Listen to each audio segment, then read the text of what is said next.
morning, welcome to the Mount Medics YouTube channel. My name is Skylar Bainbridge and it's my privilege today to get to break down an incident action plan with you.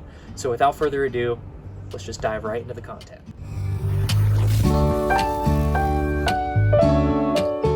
Good morning, thank you so much for joining me again today. I'm excited to break down how to read an incident action plan, otherwise known as an IAP. For those of you who don't know, and maybe this will just be a great refresher for those of you who have just been out of the fire world for a bit. Starting with the IAP, I like to start with the front to the back. So we'll start with the first page and we'll just keep moving all the way through until we get to the end. On the top, you can see this is going to be the name of the incident located up here. You're going to have the incident fire number, which will often refer to what state it is, and then the fire number for that year. This is going to go in a permanent record. Here you're going to see what operational time period it is. For example, on this one was the Dixie Fire, and this is going to be Sunday, August 1st, 2021's IAP. On the front, they'll also generally include what incident management team is currently operating that side of the fire, and it'll also have their team logo in this area. Sometimes they include QR codes up at the front referring you to maps. Other times they might have QR codes referring to other things. This can vary depending on team to team. Think of your IAP as going from big picture to small picture. So the further we go in, the more detailed it will be. So, for example, that front page, we know the fire number, what fire it is, who's managing it, what day it is. Okay, now we're going to start getting into a little bit more detail. Next is the incident objectives page. You'll once again see the incident name and the date of the operational time for this IAP up in the top. This is going to be consistent through all the pages of the IAP, as it will let you know if you have the correct IAP or correct time period of IAP, or if your information is old. You're going to see here, this can vary a little bit on where things are placed, but otherwise this is going to reflect the overall team's values, what your intent is from the team, the objectives for this fire, and also generally just a safety message and how we want to coordinate with other agencies and the public safely and respectfully to manage this fire. And then at the bottom you can see where who planned this incident objective and then who it was approved by, which is going to be our incident commander for that team. Going to the next page, this is the ICS 203, and this is important for you to start knowing and memorizing what these numbers are, the 203, the 204s, the 205s, as this is going to be a huge portion of fire lingo. People are going to say refer to your 204, and that is going to be in reference to the IAP for the ICS 204 page. So it's just good to have those memorized, and they're pretty simple. So we go for big picture, right? We went from fire, date, team to what's that team's objectives. Now we're going to get to who is staffing that team currently. Once again, up in the top, we see that here's what fire we're on, the operational period for this IAP, so we know if it's current or not. And then this is going to comprise all the positions of the ICS system from this incident management team, so you know who the heads of these departments are. As you can see here, for example, your incident commander is Josh Bransford and Nick Stanzak, who is his trainee. If you see this T next to a name, it means that they are a trainee. They are learning to become the position of the IC and are getting a task book completed. Safety officer is Jeff Piloto, and as you continue, we are under the medical unit leader, which is under the logistics section. So normally the name would be right here, along with if they had a trainee or if there was multiple medical unit leaders, they would be under here in the logistics section. And this is who we are going to be reporting to. Some very key people to recognize their names when you are on an incident. We need to know our incident commander, we need to know the safety officers, and we need to know our medical unit leader, and of course the division heads of who will be operating under. Sometimes you might be a split resource between divisions, so you'll want to know who your division leader is. Make sure you introduce yourself, you get their name and phone number, and then that way you can contact them should something arise within that division. So this is the 203. That explains who is all in the incident management team. Now let's talk about the weather. This is not an ICS page, and it's not a 2.0 page, but this is always going to be found near the front of the IAP. Might vary from team to team, but generally this is going to be one of your first couple pages. Once again, going from big information to more direct information. So here's your predicted weather for August 1st through the 2nd of 2021. You can see who took this weather sample. We can see the overall max and minimum temperatures, our RH recovery overnight, overall winds, and then just the notes on what is this going to look like over the next couple days and what's predicted. Why is that important for medical? Well, one, safety is everything, so we need to understand how this is affecting our fire and how that's going to affect our division. That might mean increased operations. It might mean increased smoke within our area, which means we're probably not going to get helicopter or flight operations in the area, so no medevacs. But increased operation also means generally increased personnel and increased workload, which so there's going to be more traffic, which means that our potential for injury is a lot higher. So weather affects us a lot, including, not to mention, heat and cold, and of course wind for dehydration or hypothermia or hypothermia. Now that we've looked at the fire weather forecast, we can look at the fire behavior forecast. This is how the weather is going to impact the fire directly for us. Here we can see once again, here's the fire name. This is going to be the operational period of the fire, so you know if this forecast is current or not. We always keep those up at the top on every page, so that way if you got a separated paper from an IAP, you would know whether or not it was viable for your day's operations. Here's the weather summary. It's going to repeat a lot of what the last paper said, except it's going to be specific to today's operational period. And what is this going to do? So here's the fuels and the terrain that we are currently facing on the Dixie. Here are the fuel moisture levels that we are seeing, and this is how the fire behavior has been and what it can do should this weather progress the way it is right now. It will then give specifics to your division, so please look at these depending on what division you're assigned to. For example, Division Charlie is going to get a cross-side drainage upslope spread in as little as a day. Downslope and crossing next drainage may take several days. And so we might look at some picking up here over the next day with the wind alignment. Moving on to the next page, here's a safety message. These can vary in placement on the IAP, whether they're in the front or the back. Really depends on the incident command team that is printing these out, but here it is. It's in the front. This is going to give you your safety message for the day. Please read these daily. These are for your benefit and for those around you. It is standard for everyone to take the time to sit with their crew and to go over these. And it can vary from what are some struggles we might be facing today versus how to ward off complacency. So you're just very good general safety messages here.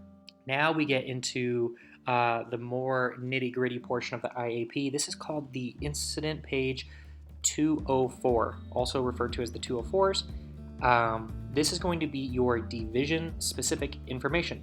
So if you've been assigned to Division Charlie, what we know so far is what fire it is, what operational period it is. You have the QR codes for the maps. You know what team is managing it. You know who's in that team. You understand what the fire weather is right now and how it's going to affect your portion of the fire. Now let's talk about your portion of the fire, what you're assigned to in a division. So up here, if this is divided into branches, you know, branch 1, branch 2, branch 3, that would be put up here. And the current division for this page is Division Charlie. Once again, your incident name and operational period are up here. And the personnel of the ICS team who's overseeing this division is going to be, your division supervisor is Travis Clark and Ryan Green, who is his trainee. If we went back all the way to the 202, you would see that they are also listed here under the Division Charlie. Safety officer is Jeff Piloto, and it's very important to know these names, know these people, get their names and numbers in your phone. Make sure you have good contact with them, as they're going to be your go-tos, and we will be under them during this operational period. As we go through this list here, these are the resources that are currently assigned to Division Charlie, and at first it might seem intimidating to read these, but once you pick it up, it's very easy. Over here in the resources, you'll see that you're going to have a bunch of letters and numbers. This is just showing whether they are overhead or equipment that has been contracted to the fire, and then their number assigned to it is just a designated call sign. So if you're 0192, you're an operator, Wildfire Module Pilot Peak, and their leader is Travis Clark. And the 14 and 21 days refer to their contract period. So on a fire, you generally have a 14-day contract, and if the team and the crew is willing and they need the resource, then they might offer an extension to 21, and then at that point they would be demobbed from the fire. Over here is going to be the number of people that are currently in that, so we know that there's 10 people in this wildfire module. Next, we have an engine. Generally, the numbers next to the equipment is going to determine what type of equipment it is. So this is an engine type 6, Missoula Fire, led by Garrett, and there's going to be 2 people on that engine. If we were assigned to this division, we would see ourselves here in one of these lines, generally near the end. We will be considered an E number because we are staffing a piece of equipment. The equipment is what is contracted to the fire. We just staff it and run it. So you would see like E172, and next to it, it would say Mountain Medics Ambulance, led by, and then whoever's the primary at that time, which we update our medical unit leader. So I'll put myself, Skylar Bainbridge, and the number of people is 2. And generally in the comments section is what camp they're staying on at night, and that also helps with accountability for a head count at the end of the day. Down here is going to be the division-specific control and work assignments for us. So here's the current tasks found in Division Charlie. This is why we're doing it, the purpose why we are doing these tasks, and this is the goal that we have for the performance of these tasks. If there's any other special instructions for that operational period, they're going to be down here. And then the division group communication summary is going to include the channels that are specific to this division. So it'll generally list your air ops channels.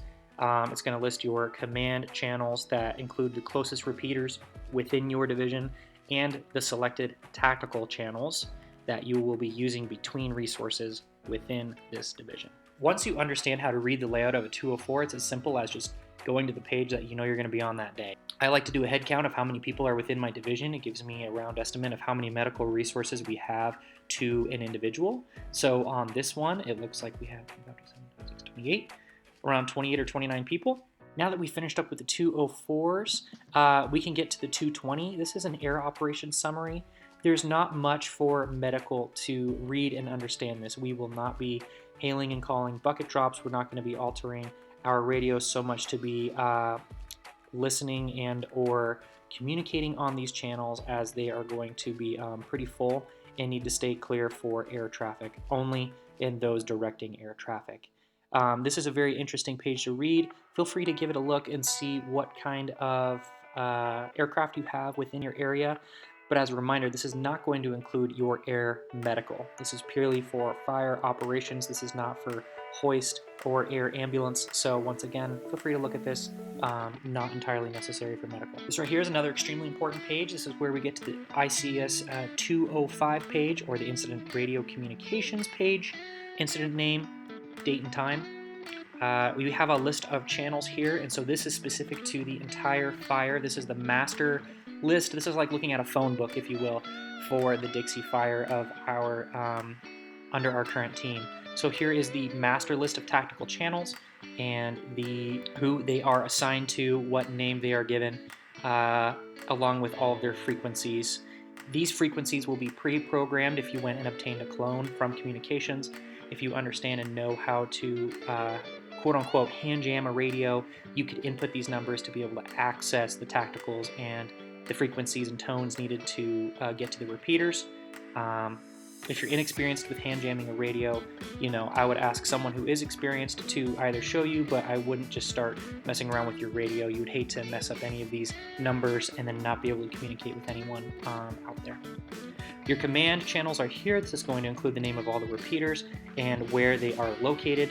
So once again, even if you're working in Division Charlie, they're going to list the ones that are most appropriate for you. So feel free to start with those. If those aren't working, feel free to reach out and let your comm unit leader know where you have dead zones within your division.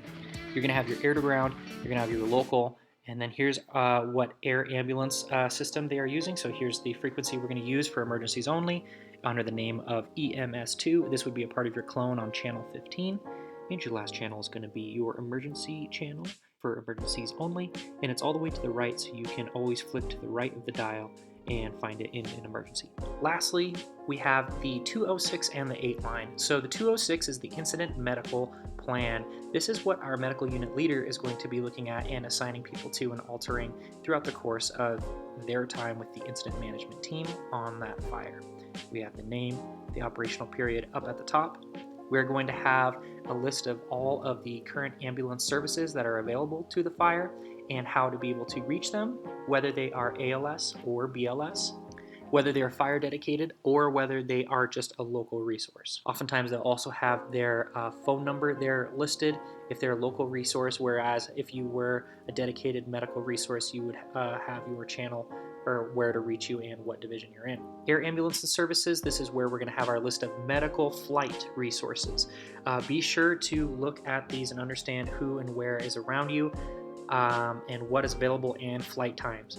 Flight times are going to have a huge impact on our patient's outcome, especially for criticals. So understand where you are on the fire and how far away it is for them to not only spool up, take off, get within your area, locate you, properly land and or properly do hoist operations, and then fly to the nearest LZ and or hospital or rendezvous with another air ambulance. So just understand that also air, we don't always count on. We would like them to be there, but know that you should always have that backup plan.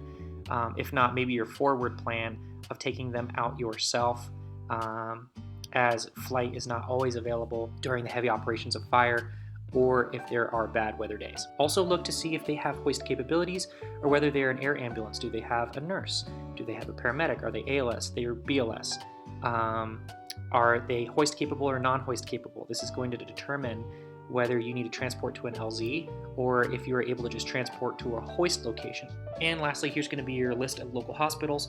Now, as a reminder, these travel times are going to be generally from the incident command base, not from your position. So understand that from you, these are going to change. You might be closer to one, but even further from another, or vice versa, or possibly just further from all of them. So here's the list and names of all of the local hospitals within the area. Generally, they'll include their latitude and longitude. That'll be handy for aircraft. Travel time from air and ground. So obviously air is going to be preferred, not always available, whereas ground, you can see we're often hours away from a hospital. So just prepare your mind that it might be long transports if we can't get air rescue. Phone numbers and ER lines for these, so that way if you are transporting, you can give them the trauma heads up or the stroke heads up if you have to transport direct. Here's their levels and whether or not they have a helipad. We have here, these are 214s. These are operational unit logs. These will be need to filled out daily, and please check in with your med unit leader if they would like them turned into them. These 214s just show what we've done for the day. Write a fairly detailed description of, 0600 went to morning briefing. 0630, we tied in with the med unit leader prior to our divisional breakout. At 0645, attended divisional breakout. 0700, we arrived at our division for staging. Just your general, because all of these documents are going to then be reported and put with the final documentation at the end of the fire. So whatever you write here is going to go in for the long period of time, and if there's any investigations of any activity, they're going to pull these, and so just make sure you're writing stuff that is only important and we're not goofing off and making silly notes in here. And last but certainly not least, this should be our bread and butter, the other side of the 206, which is also known as the 8 line. This is always located on the very, very back of the IAP, so that way it's easy to just flip over and you have your sheet that you need to fill out if you witness or have a accident out on the line. This is how we would report it. If you haven't already, please check out our 206 video that is going to be here on the Mountain Medics YouTube channel, and this will explain how to fill this out and how to read it. Otherwise, for this, just know that it is located here on the back of the IAP. Well, thank you so much for joining us once again. If you have any other questions referring to the equipment we carry or some of the protocols we use out on the fire line, please check out the rest of the videos in our channel.